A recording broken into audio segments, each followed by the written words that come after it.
discussion. Yes. Who knows? Drow? Mind flayers? Death? Hopefully not ours. But maybe answers. If we can convince the right people to talk. I would, but you have so many friends already. Excellent. Now that that's settled, lead on.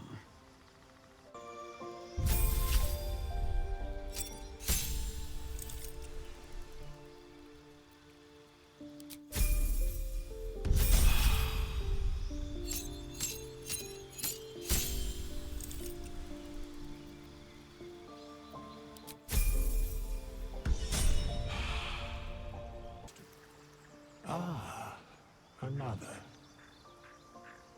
Thy name has been recorded.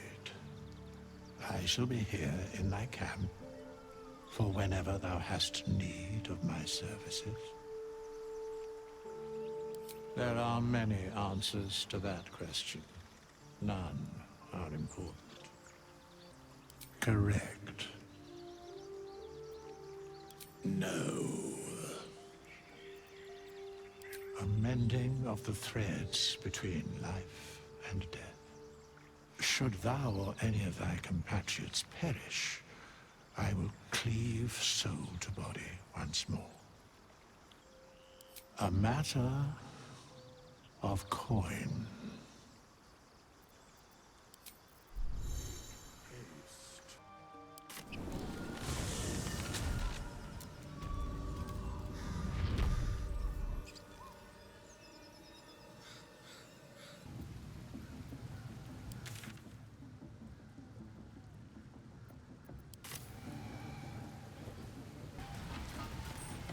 You look like you got something jingling in your pocket.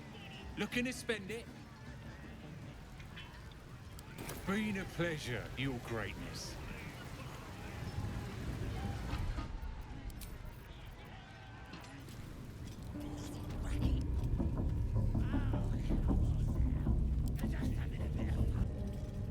The ringleaders have to die.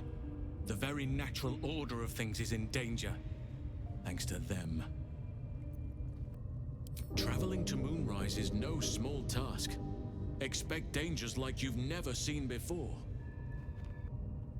To get to the towers, you'll need to pass through a terrible place. A cursed place. This curse shrouds everything in shadow. You will not find life, light, or anything natural there. Any who linger are twisted by the curse. They become shadow beings, tormented, dangerous souls.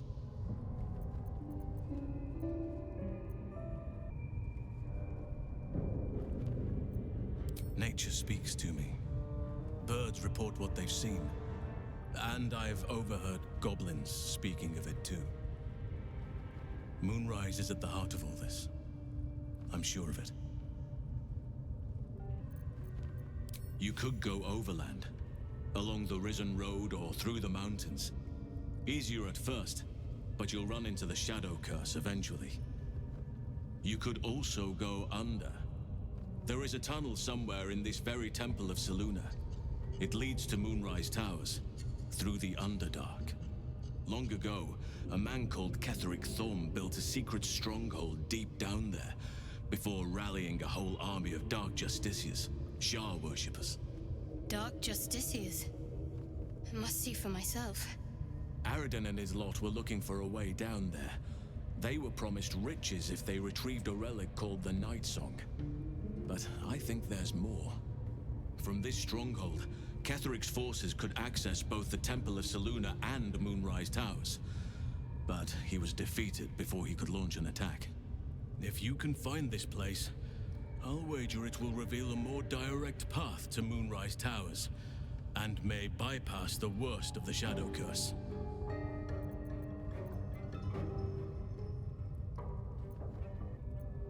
You'll need to pick up where Aradin left off. Find the hidden entrance. It's somewhere in these ruins, from what I've heard. The decision is yours, but I'd favor the Underdark. Even a place like that is the lesser evil compared to the shadow-cursed lands.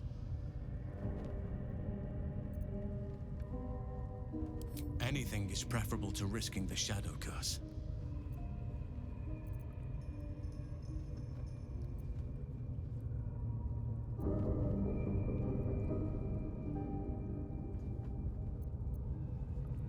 You will.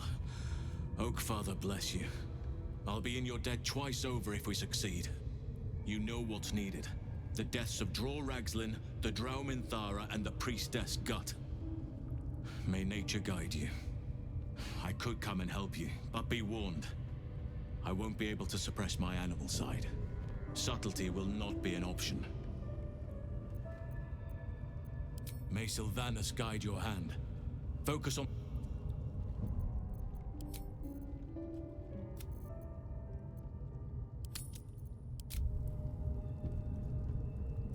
The ringleaders have to die.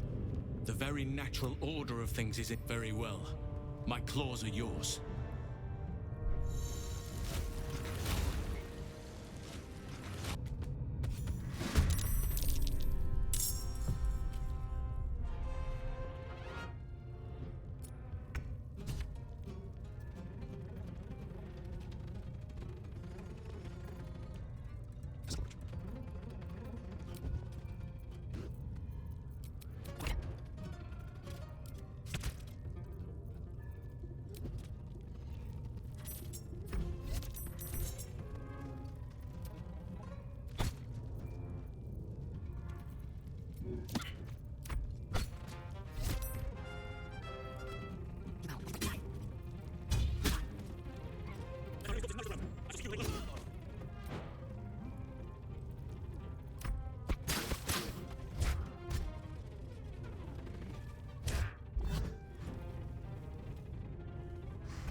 My condition likes being ignored as little as I do.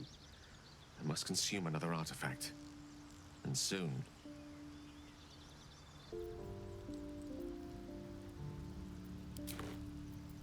Thank you.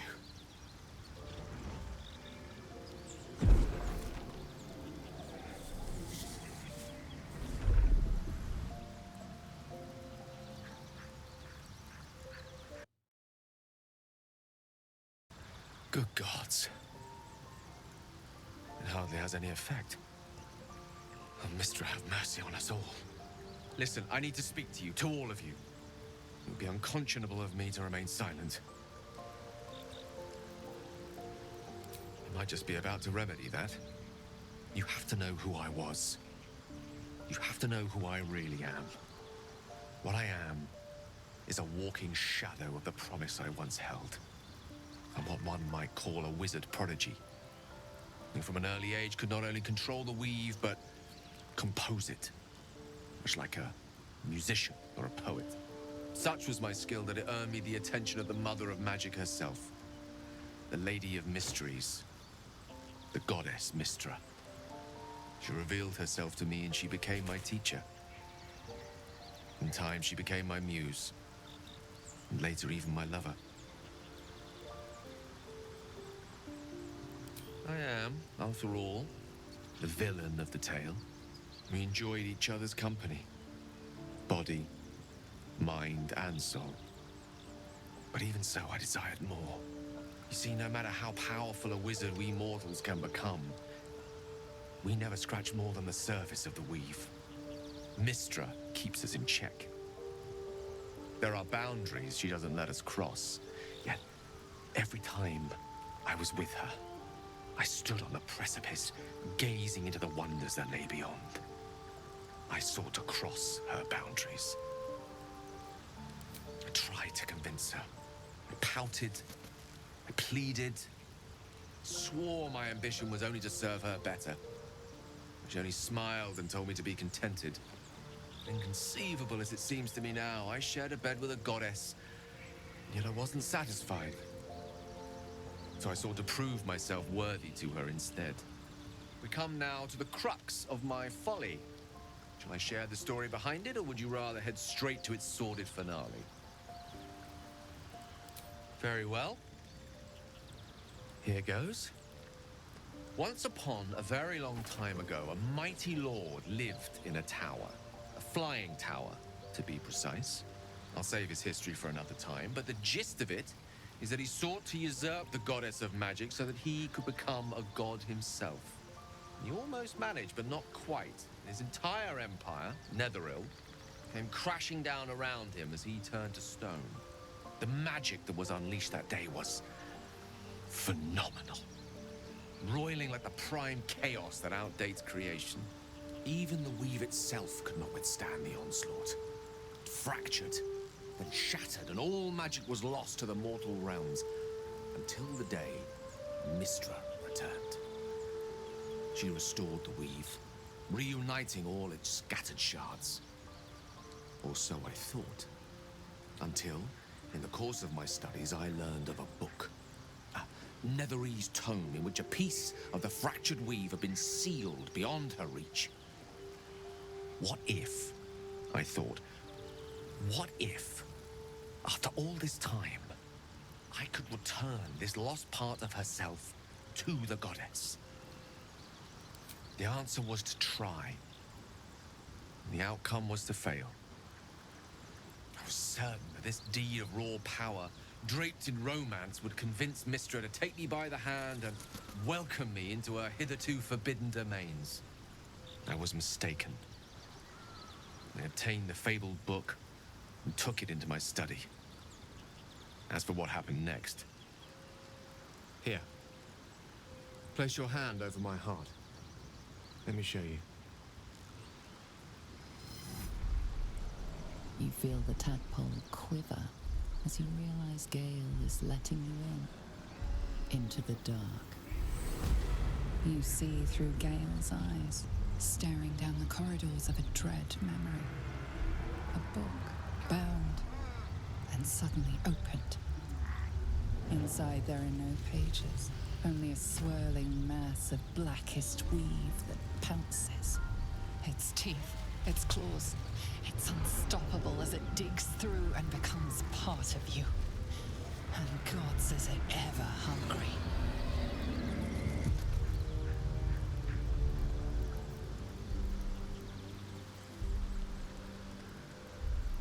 Thankfully, the moment I absorbed the fragment wasn't enough to kill me outright. It was only the beginning.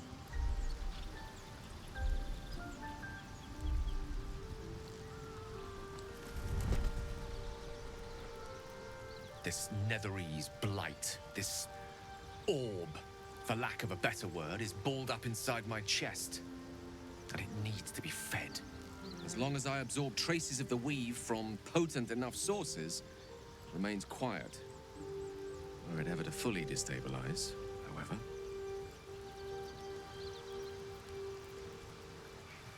I will erupt. I don't know the exact magnitude of the eruption, but given my studies of Netherese magic, I'd say even a fragment as small as the one I carry, it'd level a city the size of Waterdeep. We might chance upon a king's collection of magical artifacts around the corner. We might cross paths with a miracle round the bend.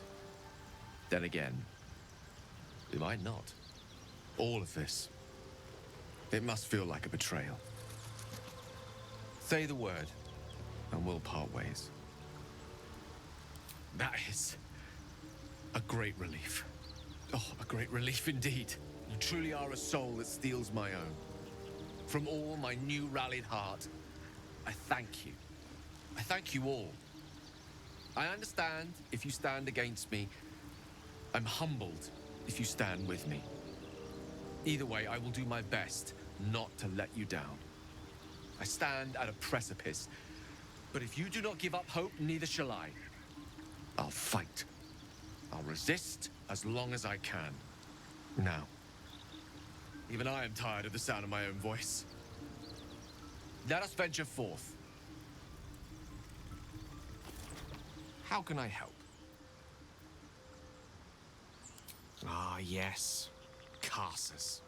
Karsus was perhaps the most powerful wizard that ever lived. The child who would be a god, the elves called him. And he tried. With a spell of his own devising, he endeavored to usurp in one fell swoop the power of the goddess of magic. Mistril, she was called then. Imagine what it must have felt like. To be a god. To know yourself, to be untouchable. To be mistaken. As Karsus aimed his spell at her, she began to unravel. And with her, the entire weave. Too late did he realize what he had unleashed. It would have been the end of everything had not Mistril sacrificed herself. The goddess of magic is all magic. By dying, the entire weave was lost, and the spell that challenged a god failed. It was the end of Mistril.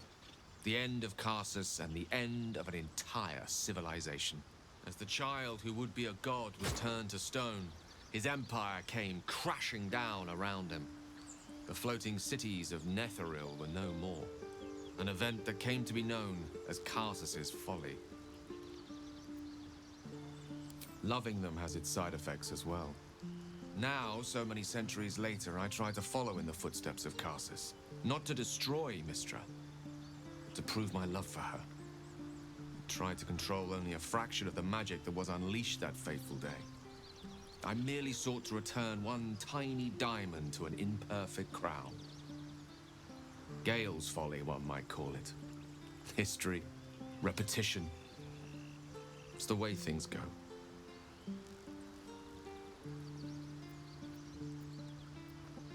If it should ever come to that, if I ever know I am no longer able to stop it, I will do anything I can to ensure no one but me pays for my mistakes. I will find the remotest place on the surface of Faerun, or perhaps far below in the depths of the Underdark. I will await that death, alone. I promise I will not betray your trust. You kept me by your side despite the menace that I am. If worst comes to worst, I will be long gone before the curtain falls. I know what it is to hunger. And I know what it takes to keep that hunger under control. He's done that so far, despite his condition. So long as he sates his appetite elsewhere, I'm happy to give him the benefit of the doubt. I'd be delighted. Though, someone else will need to watch the cook pot, of course. Magical. So, Shall we?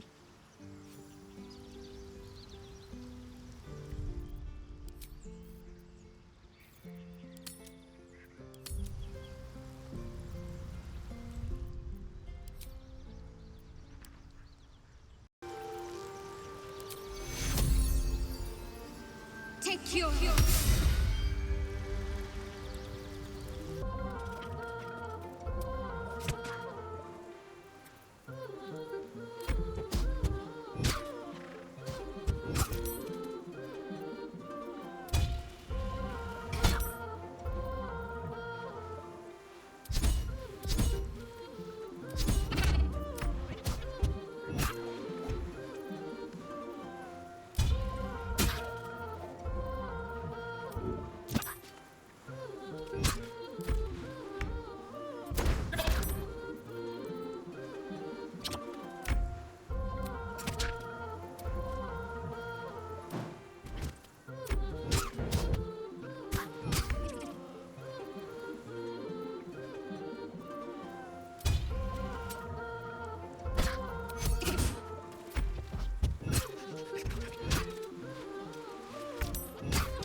The air is heavy. Moisture drips down your forehead. Pain shoots through your fingers.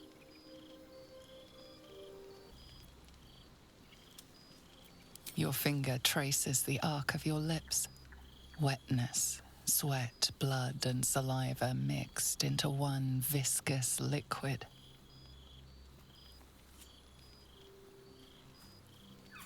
Chukil Gate Vlakith Mazathok. Can you feel it crawling through you?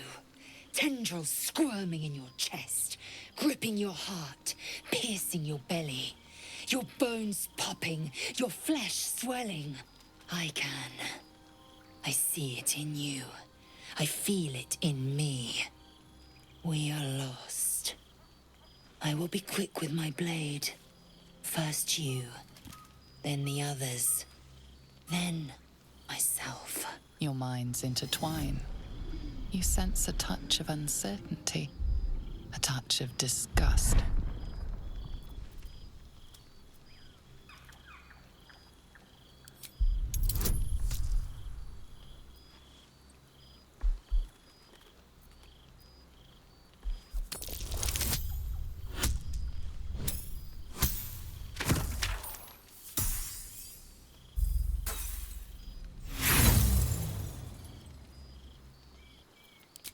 It feels as if a snake is slithering through every limb. My throat burns like flames erupted within. This is no simple fever. This is ceramorphosis. Close your eyes. Submit.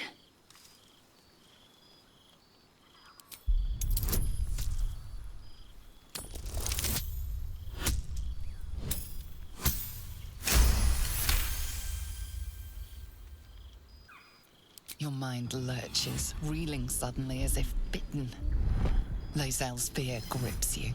Not fear of death, but fear of insignificance. The great warrior Lae'zel, a failure to her kind.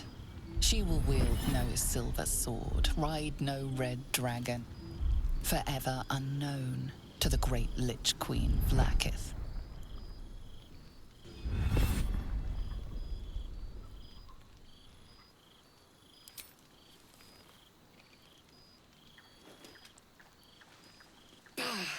I cannot trust my own mind. So it seems I must trust yours. I will wait. But know this. I am watching. If the sickness does not pass come dawn, I will end us all.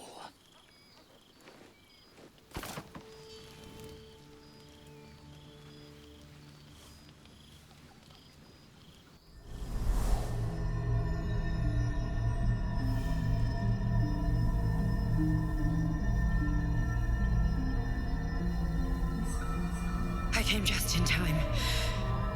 You are transforming.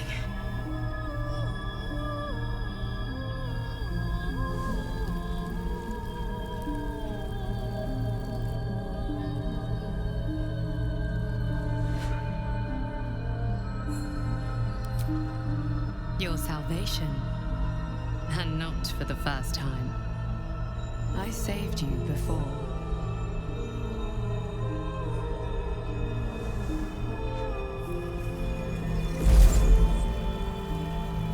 And I'm here to save you again.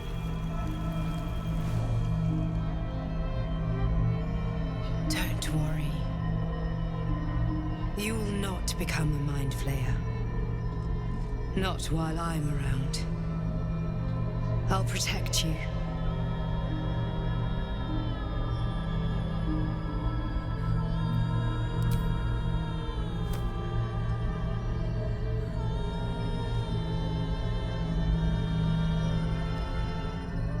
We haven't much time, so listen closely. There is great potential within you. It comes from that parasite. Your instinct is to resist the power it gives, but you must accept it. Nurture it. I will keep it from consuming you, but for the sake of both of us, you must learn to wield it.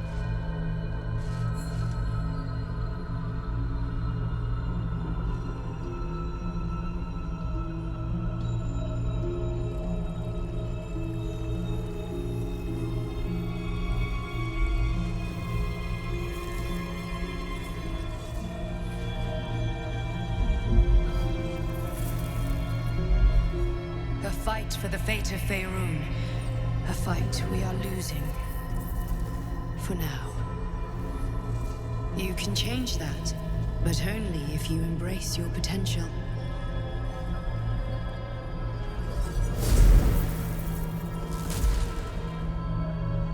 I have to go. The enemy is closing in. I will be back.